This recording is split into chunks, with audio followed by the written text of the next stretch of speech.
welcome to this edition of Race Car Fabrication and Restoration. I'm Ronnie Humphrey, and as always, appreciate you guys joining us today.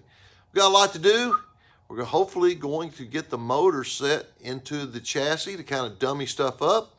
As I said in my last episode, we had to pick up a new set of headers. I have those now, so we're going to put those on the motor, get the motor set down inside the car, and just start trying to line stuff up. I want to make sure we have clearance on the oil pump and some other stuff. We want to check the exhaust clearance. Just some normal stuff. I want to set the radiator height. Just stuff you got to do when you're building the car. So, right along with us, let's see what we get done. Okay, we are ready to try to set the motor in the car. I got a couple of things I need to do. I need to put the transmission mount in. I've got it painted and ready to go. And I want to run a tap into the block on these motor mounts. And I'll show you a close-up of that here in just a minute. And I'm gonna wait and put the headers on the car after we get it in, make it a little bit easier to give me a little more room to work with. But I'm gonna go ahead and run the tap on these holes in the block, on those bosses, and then we'll see if we can get this thing stabbed. Okay, we got the tap ran through all the bolts in the block. A couple of them are just real bad dirty and had some buildup, so I don't want to strip anything out in the block. I obviously break a bolt off in. Got the transmission mount ready to go, so we're gonna go ahead and get the car up in the air and see if we can get this motor put in. I'm gonna try to do it by myself. My wife is here. I hope she can come out and help me, but if not, she's doing her own little project right now. I think she's still working on her snowman, but we'll try to get this thing up, get the transmission cross member installed, and see if we can get this motor in here.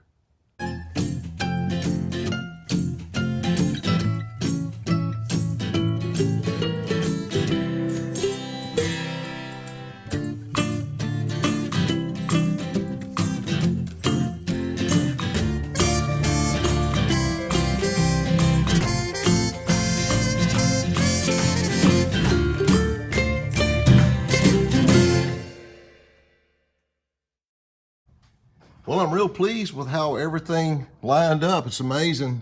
Everything's still square. The motor mount, I'll line up with the transmission mount.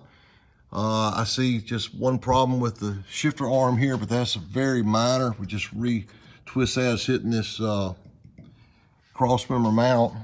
But everything looks good. All the oil lines are free.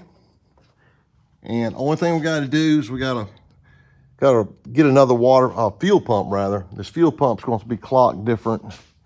It's right against the frame, but we'll get a different fuel pump. It has both outlets on the front side. Now I probably got one there in the parts room, but I'm real pleased. So we're going to try to see if we can get these headers on here, make sure they clear, which I don't anticipate any problem. But man, that was pretty easy. I couldn't believe I was able to do that by myself. My little motor stand or motor lift is so short. It's a small one. I like it because it's foldable. But you saw when I first picked it up, it started lifting the back of it up. And if I have two people, I'll have somebody stand on the back, roll around, me by myself. That's why I came in from the side here and was able to get it in. But man, I'm real pleased. So let's see if we can get this exhaust on here.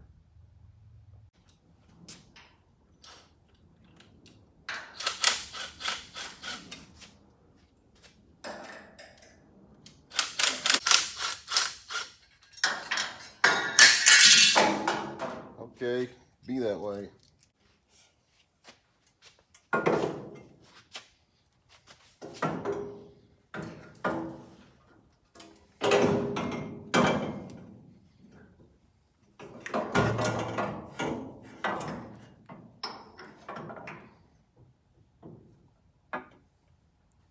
Whew, that's close, but it's gonna work.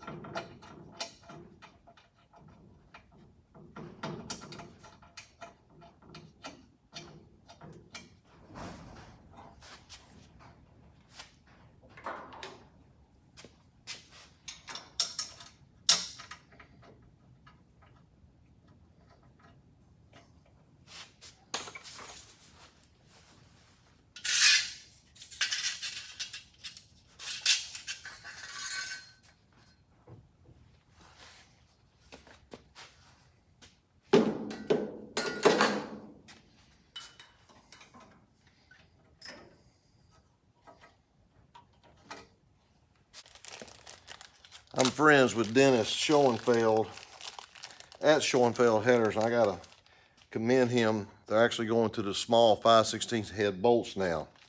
So that's pretty cool they're doing that. Usually you have to buy these separately, but that's pretty cool on their behalf to go ahead and do that up front.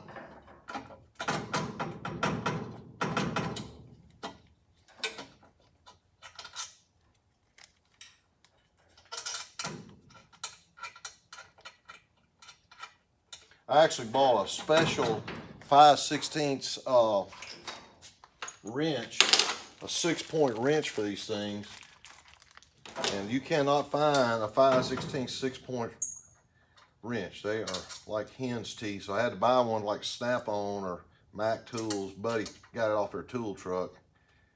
And things like $25 for a 6-point 5/16. But you gotta have them whenever you tighten these header bolts up in order to get them tight. Yeah, looks like we're gonna be in good shape on clearance on this side.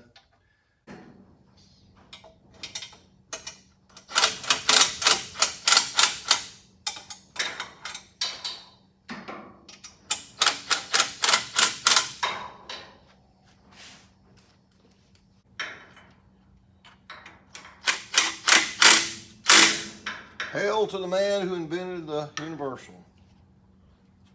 Oh yeah, we got a inch clearance, or 3/4 of an inch. But 3/4 of an inch is good as a mile.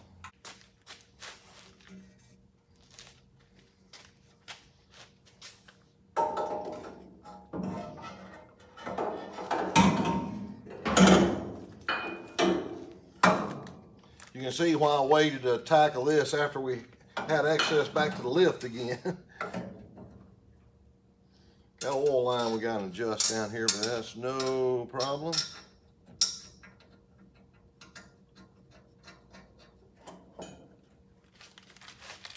Oh, thank you, Dennis, for doing these small head bolts. I'm gonna send him a message tonight.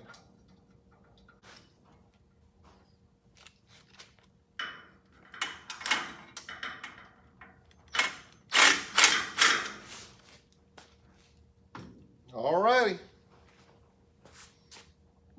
Well, how freaking awesome is that? Got a motor that sits in place, plenty of clearance on the oil pump, which that shouldn't have been any surprise. And got header clearance. Can't see it down there, but we got just about a 1/2 inch down there.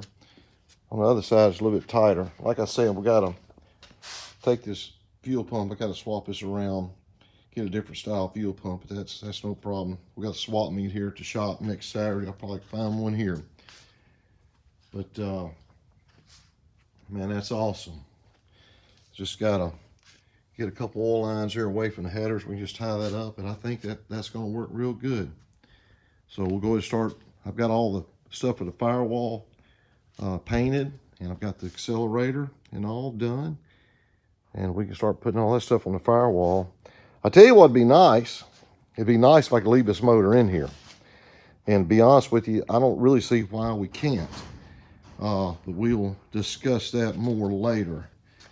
If I can get the fuel pump off of it, which that will be a job. I'm gonna have to, yeah, I gotta get the motor up a little bit, get the fuel pump off. But hey, it's in there. It's a major task. Be right back with you. You know, I mentioned this to you many times before, how I'm amazed at a car in 1988. It seems like a long time ago, but yet these cars were, you know, they were using older style technology as far as suspension goes. But yet, as I've gotten older and I've raced a lot of different cars, I've been in every type of race car there is. I look at this car now, and I basically idolized NASCAR back in the 80s, but the cars were so simple. It's absolutely amazing. I mentioned to you how, you know, still running stock tie rods at the point. This is the most mind-blowing thing. This is a brake and clutch pedal. They're not adjustable brakes. I mean, these are stock pedals that have been fabricated and changed the angles for the driver. But I mean, you're talking dead stock stuff. And that just blows my mind. There was no brake bias, no front or rear brake. The master cylinder was a Ford single stage master cylinder before power brakes.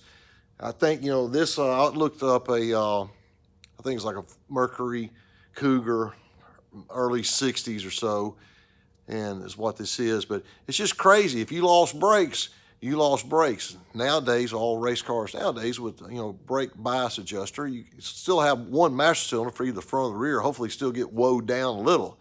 But it's absolutely amazing, the technology. Again, 1980s cars run as fast as they were, and actually how simple they were. So it's amazing. So we're going to try to get these stuck on here. Okay, this is pretty straightforward. The studs are already in the firewall. Don't have much room here on this fitting. I'm going to take the fitting back out, and we'll put some thread tape on it later.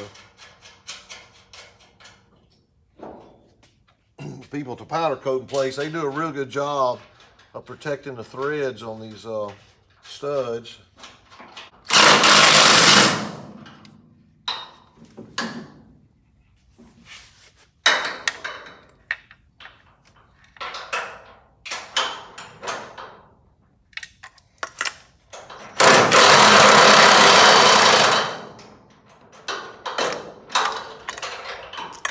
Okay, one master cylinder installed. All right, for the second of 3 holes, got a brand new Wildwood clutch master cylinder. So we'll put this in here.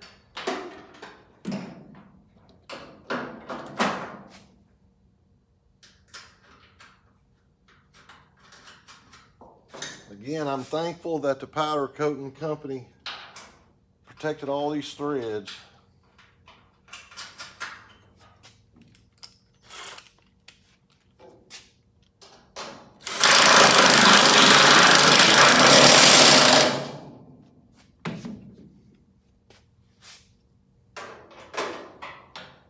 Okay, I'll get this here tight on the top. Be right back with you. Pretty cool to have some pedals in there, and that is the way they were bent. I have not bent them anymore, so that's the way they were in the car originally. So I'm not going to mess with them as far as trying to straighten them out. That's just the way they were. And still got to hook the master cylinder up on the clutch side. I've got the rod in to the brake master cylinder, but looks pretty good. Very, very pleased, and it's been a good afternoon. So we'll be right back with you. Wow, I can't believe what all I got done this afternoon. I came in after worked for just 2 or 3 hours out here, and got the motor in, got the pedals hung, and got a couple of master cylinders in, so that's fantastic. As always, I appreciate you guys watching, and remember, please subscribe to the channel. Are you sick and tired of me saying that yet? But I'm gonna keep on. Hey, but seriously, thank you for watching, and we'll be back out here hard at it again tomorrow. And I've got a lot more work to do tomorrow, but have a fantastic day. We'll see you next time on Race Car Fabrication and Restoration. God bless, and take care.